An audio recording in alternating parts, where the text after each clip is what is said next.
सबकी लाडली बन गई बोझ। कविता अपने माता पिता की बहुत लाडली थी। 3 बड़े भाइयों की बहन थी। कोई भी चीज़ मांगने पर उसे वक्त सामने हाजिर हो जाती। पूरे घर में रौब था उसका। पूरे परिवार और नौकरों पर राजकुमारी की तरह हुकूमत चलाती थी। कविता स्कूल में भी पूरा रौब था उसका।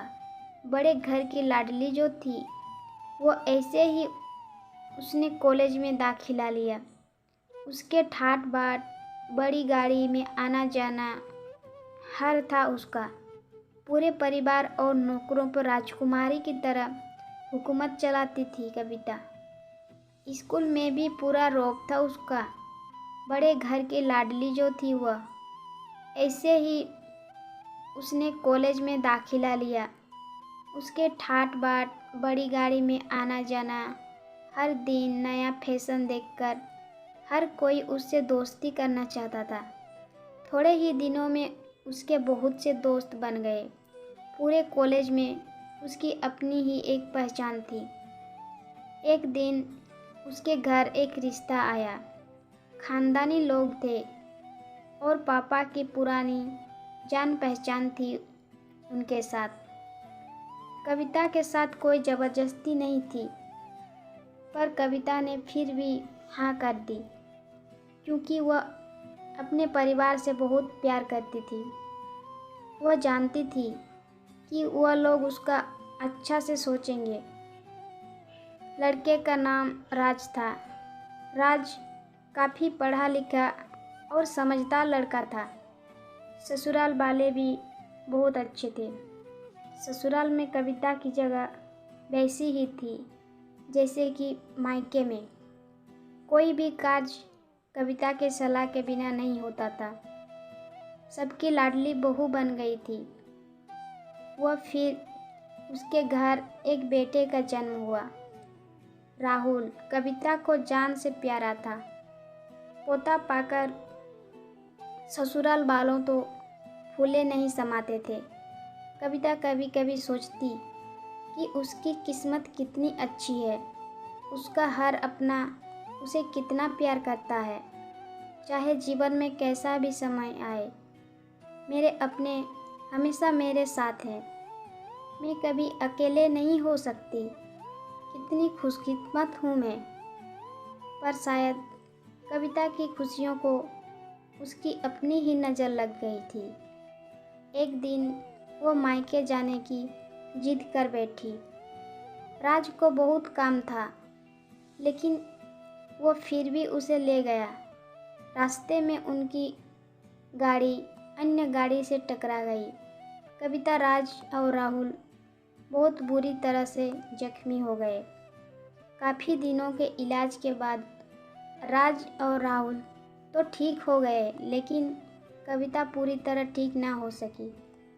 सर पर चोट लगने के कारण वो अपनी आँखों की रोशनी खो बैठी। अब कविता की किस्मत जैसे उल्टे पाँव चलने लगी। मायके वाले कुछ दिनों तक उसे मिलने आते रहे। फिर कभी कभी फ़ोन ही करके पूछ लेते कि अब कैसी हो। धीरे धीरे ये सिलसिला भी कम हो गया। ससुराल वालों की सहानुभूति भी कम होने लगी। घर में किसी को पास बैठने के लिए कहती तो जवाब मिलता, बहुत काम है, अब तुम भी हाथ नहीं बटा सकती। राज भी चिड़चिड़ा हो गया था। बस राहुल ही था उसके साथ, जिसके साथ हंसते खेलते उसका वक्त गुजरता। एक दिन कविता के हाथ से कुछ सामान गिर गया, जिसकी वजह से राहुल को हल्की सी चोट लग गई। कविता के सास ससुर ने राहुल को उसे अलग कर दिया कि कहीं उसके ना देखने की वजह से बच्चे को कोई नुकसान ना हो जाए। कविता अंदर से टूट चुकी थी।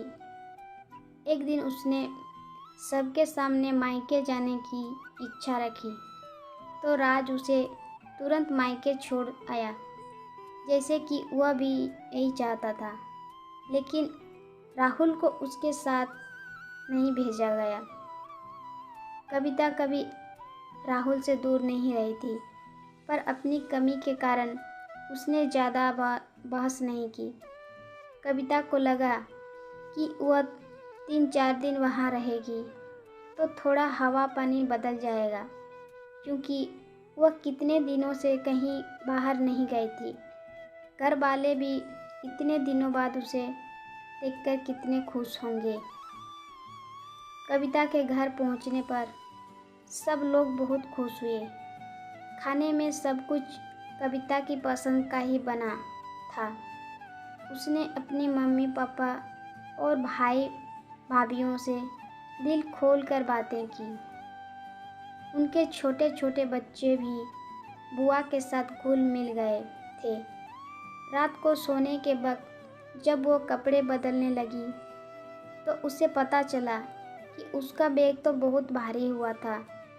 वह सब समझ गई। वह बहुत उदास हो गई। कुछ दिनों तक तो सब ठीक रहा, फिर जैसे सब बदलने लगा। सबका व्यवहार बदल रहा था। वो लोग जैसे थक चुके थे उससे। सब लोग घुमा फिरा कर पूछने लगे कि राज कब आ रहा है उसे ले जाने। वो बहाना बना देती, जबकि वह जानती थी कि उस घर में अब उसके लिए कोई जगह नहीं। कविता से चलते वक्त कुछ न कुछ नुकसान हो जाता। थोड़ी बहुत टोका टोकी उसे सुनाई देती, वो टाल देती। एक दिन उसके हाथ से लगकर एक कीमती फूलदान टूट गया। छोटी भाभी ने बहुत हंगामा मचाया। कविता के माता पिता रोज रोज के झमेलों से तंग आ गए थे। उन्होंने राज को खुद से फ़ोन कर दिया। राज कविता को अपने घर ले गया। कविता को अपने परिवार वालों से ये उम्मीद ना थी।